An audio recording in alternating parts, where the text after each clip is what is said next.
सबैजनालाई नमस्ते गाइज। म चाहिँ बेंगलोर आइसकेको सम्पूर्णलाई जानकारी गराउन चाहन्छु। मेरो यही रुम भित्रको नासो खोलेर है त गाइज, म चाहिँ बेंगलोर आएको जानकारी गराउन चाहन्छु।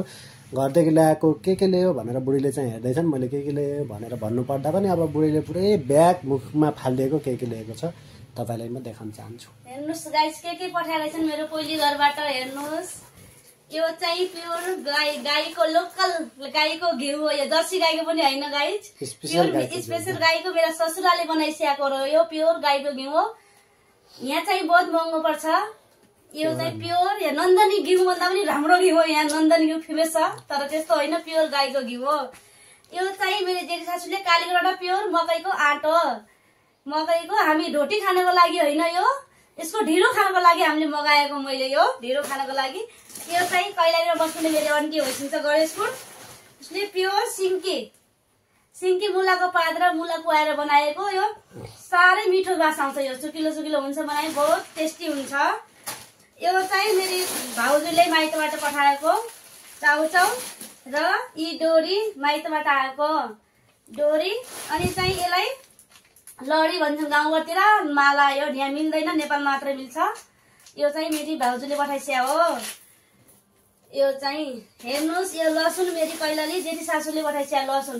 गाउँको प्योर लसुन हो। यो यहाँको जस्तो भैँसे लसुन होइन, गाउँको प्योर लसुन। यो चाहिँ मेरो छोराले पठाएको बोइलीको लागि। जागिरको सिलसिलामा जागरकोट गइरहेछ, त्यसले पठाएको यो मेरो छोराले। ओखर हो, प्योर गाउँको लोकल ओखर। यो चाहिँ मेरो जेठानीले चाहिँ गाउँको प्योर सिमी र प्योर यसलाई हाम्रो गाउँमा लोकल भाषामा घोगा भनिन्छ। उसुनाएको घोगा उसाएर यसलाई 2 सिटी लगाएपछि चिसो बेंगलोरको सब जान्छ गाइज। हेर्नुहोस्, यो चाहिँ मेरो कान्छी महारानीले पठाएको। यसलाई चाहिँ नेपालमा ठकुरी ड्रेस भनिन्छ। यो चाहिँ आजकल नेपालमा चलिरहेको छ। हेर्नुहोस्, यो चाहिँ ब्लाउज, यो चाहिँ धोती भन्छ यसलाई नेपालको। यो चाउचाउ हो, कान्छी महारानीले पठाइसकेको। यो चाहिँ मेरो प्यारो ससुराले, मेरो सासू नभए पनि मेरो ससुराले यति मेहनत गरेर यसलाई चाहिँ चिनी रोटी भन्छ हामी, कोही यसलाई अर्सा भन्छन्। यो चाहिँ कालीकोबाट पुग्यो आज। मेरो प्यारो ससुराले बनाएर पठाइसकेको मोट बुहारीलाई भनेर। प्योर हो यो खानामा बहुत टेस्टी। देख्नैमै त्यति राम्रो छैन भने खानामा बहुत टेस्टी छ। हजुर खाने भए सम्पर्क कमेन्टमा गर्नु होला, एड्रेस हालिदिन्छु म। यति नै हो आएको हजुर, अरू धेरै केही छैन।